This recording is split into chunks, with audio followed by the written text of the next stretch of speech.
السلام علیکم ورحمۃ اللہ وبرکاتہ۔ کیا حال ہے میرے پیارے ویورز؟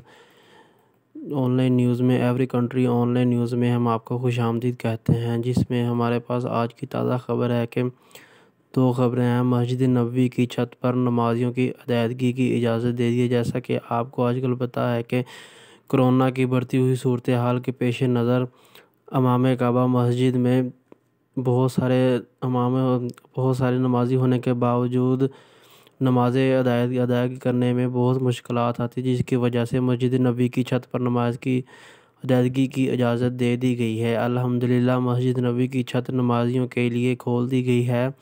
تمام تر احتیاطی تدابیر کے ساتھ آب زمزم کی بوتلیں بھی مہیا کی جائیں گی، جس کی ڈیٹیل یوں ہے۔ مدینہ منورہ کرونا وبا کے دوران زیادہ سے زیادہ زائرین کی نماز میں شمولیت کی غرض سے چھت کو عبادت گزاروں کے لیے کھولنے کا فیصلہ کیا گیا ہے۔ عالمی خبر رساں ادارے کے مطابق مسجد نبوی کے انتظامی امور کے سربراہ نے اعلان کیا ہے کہ اب نمازیوں کو چھت پر فرض کی ادائیگی کی اجازت دے دی گئی ہے۔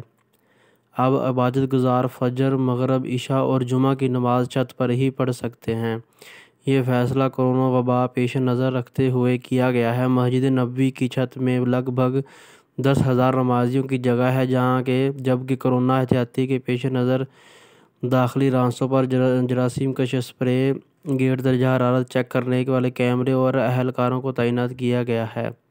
مسجد نبوی کے انتظامی امور کے صدر نے یہ بھی اعلان کیا ہے کہ چھت پر نماز ادا کرنے کے خواہشمند افراد نمبر 5، 8، 21، 34 اور 37 کے راستوں سے چھت تک رسائی حاصل کریں گے اور اپنی 5 وقت کی نمازیں ادا کر سکیں گے۔ اور دوسری نیوز ہمارے پاس یہ ہے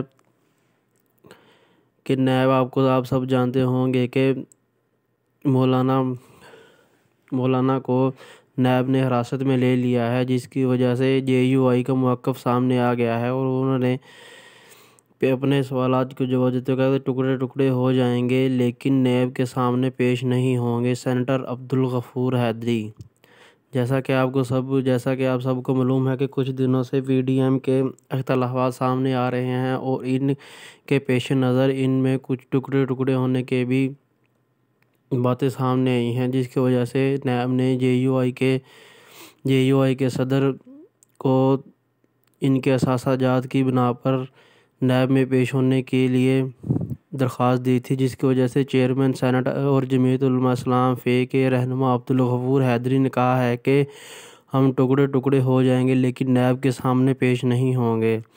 مولانا نے واضح کر دیا ہے کہ نیب چاہے انہیں گرفتار کر لے لیکن وہ اس ادارے کے سامنے پیش نہیں ہوں گے۔ سینٹ اجلاس میں خطاب کرتے ہوئے مولانا غفور حیدری نے کہا کہ ہم ٹکڑے ٹکڑے ہو جائیں گے لیکن نیب کے سامنے پیش نہیں ہوں گے۔ مولانا فضل الرحمان کی زندگی کے کھلی کتاب کی مانند ہے، جو سیاست دانوں کی پگڑی اچھالتے ہیں، ہم ایسے قانون کو جوتے کی نوک پر رکھتے ہیں۔ مولانا نے واضح کر دیا ہے کہ قانون نیب کو انہیں گرفتار کرنا ہے تو کر لے لیکن اس ادارے کے سامنے پیش نہیں ہوں گے۔ مولانا عبدالغفور حیدری نے کہا ہے کہ نیب بلیک میلنگ کا ادارہ ہے جس کو پیچھے سے دھکا دیا جاتا ہے۔ عمران خان کو جس نے سلیکٹ کیا، مولانا ان کو کہتا ہے کہ سیاست کرنا سیاست دانوں کا کام ہے لیکن ملک میں احتساب کے نام پر انتقام کا سلسلہ شروع ہو گیا ہے۔ نیب نے بغیر کسی ثبوت کے سیاست دانوں کی پگڑیاں اچھالیں۔ نیب بلیک میل کرنے کا ادارہ ہے۔ انہوں نے کہا ہے کہ مولانا فضل الرحمان آج تک وزیر اعظم نہیں بنے۔ مولانا فضل الرحمان کا قصور ہے کہ عمران خان کو جس نے منتخب کیا، مولانا اس کی آنکھ میں آنکھ ڈال کر بات کرتا ہے۔ مولانا انہیں کہتا ہے کہ سیاست دانوں کا کام ہے، آپ کا نہیں۔ مولانا غفور حیدری نے کہا کہ تم ہر بات کے بعد کیوں کہتے ہو کہ فوج ہمارے ساتھ کھڑی ہے؟ آرمی کے پیچھے چھپ کر حکومت نہیں چلائی جا سکتی۔ ہم ایسے نیب کے ادارے کو نہیں مانتے جو ہماری پگڑی اچھالے۔ سینٹ اجلاس میں خطاب کرتے ہوئے مولانا غفور حیدری نے کہا کہ ہم ٹکڑے ٹکڑے ہو جائیں گے لیکن نیب کے سامنے پیش نہیں ہوں گے۔ مولانا فضل الرحمان کی زندگی کی کھلی کتاب کی مانند ہے، جو سیاست دانوں کی پگڑی جو سیاستدانوں کی پگڑی اچھالتے ہیں، ہم ایسے قانون کو جوتے کی نوک پر رکھتے ہیں۔ مولانا نے واضح کر دیا ہے کہ نیب کو انہیں گرفتار کرنا ہے تو کر لے، لیکن وہ اس ادارے کے سامنے پیش نہیں ہوں گے۔ مولانا غفور حیدری کا کہنا ہے کہ نیب بلیک میلنگ کا ادارہ ہے جس کو پیچھے سے دھکا دیا جاتا ہے۔ عمران خان کو جس نے سلیکٹڈ کیا، مولانا ان کو کہتا ہے کہ سیاست کرنا سیاستدانوں کا کام ہے، لیکن ملک میں احتساب کے نام پر انتقام کا سلسلہ شروع ہو گیا ہے۔ نیب نے بغیر کسی ثبوت کے سیاستدانوں کی پگڑیاں اچھالیں۔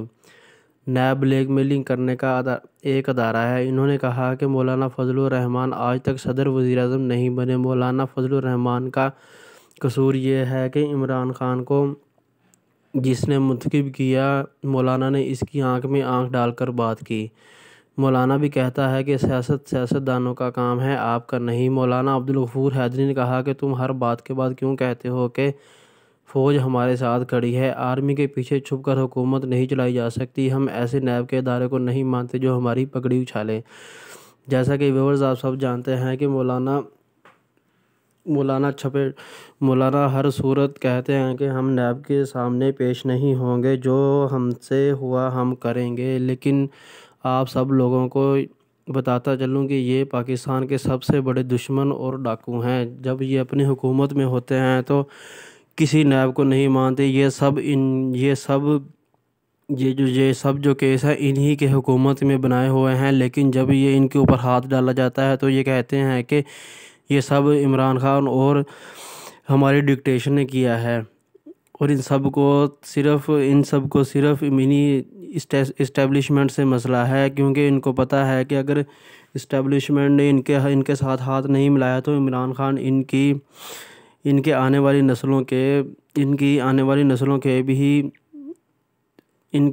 نسلوں کے ساتھ بھی بہت برا سلوک کرے گا اور ان کو جیلوں میں بھر کے ڈالے گا۔ اور جیسا کہ کچھ دنوں بعد آپ کے سامنے کچھ بات ہے کہ پی ڈی ایم کی طرف سے فیصلے ہوئے اور پاکستان پیپل پارٹی نے اس کا ساتھ دینے سے انکار کر دیا اور ڈھکے چھپے لفظوں میں صاف انکار کر دیا اور کہا ہے کہ ہم استعفے نہیں دیں گے جب تک نواز شریف واپس نہیں آئیں گے، جس کی وجہ سے ابھی نون لیگ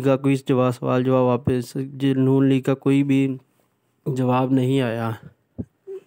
اور دوسری طرف اسلام آباد میں بے قصور طالب علم جس کو آج 22 گولیوں کے ساتھ چھلنی کر دیا گیا اور جس کی مریم نواز نے بہت تذلیل کی۔ مسلم لیگ نون کی نائب صدر مریم نواز نے کہا ہے کہ ہم اسلام آباد میں پولیس کی فائرنگ سے جاں بحق بے قصور طالب علم کے قتل کا کون ذمہ دار ہے؟ مریم نواز نے ٹویٹ کرتے ہوئے کہا ہے کہ راتوں کو محنت مزدوری کر کے اپنے گھر والوں کے لیے رزق حلال کما کر لانے والے اس بے قصور طالب علم کے قتل کا کون ذمہ دار ہے؟ انسانی جان کی حرمت میں جس طرح پچھلے 2.5 سال میں پامال ہوئی، ان کی مثال نہیں ملتی۔ اس سے زیادہ بے حسی حکومت پاکستان نے نہیں دیکھی۔ اسلام آباد کے علاقے G10 میں اپرینٹی ٹریس اسکواڈ ATS اہلکاروں نے فائرنگ کر کے 22 سالہ نوجوان کو قتل کر دیا۔ DSP خالد وان نے ایکسپریس نیوز سے گفتگو کرتے ہوئے بتایا کہ مقتول اسامہ چشتی نے بے قصور تھا۔ تھانہ رمنا میں اسامہ چشتی کے قتل کا مقدمہ دفعہ 302 کے تحت والد کے متعدد میں درج کر کے 5 پولیس اہلکاروں کو حراست میں لے لیا۔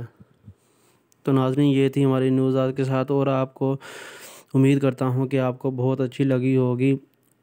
اگر آپ کو اچھی لگی ہے تو لائک، شیئر اور سبسکرائب کریں۔ پلیز میرے چینل کو سبسکرائب کریں اور زیادہ سے زیادہ شیئر کریں۔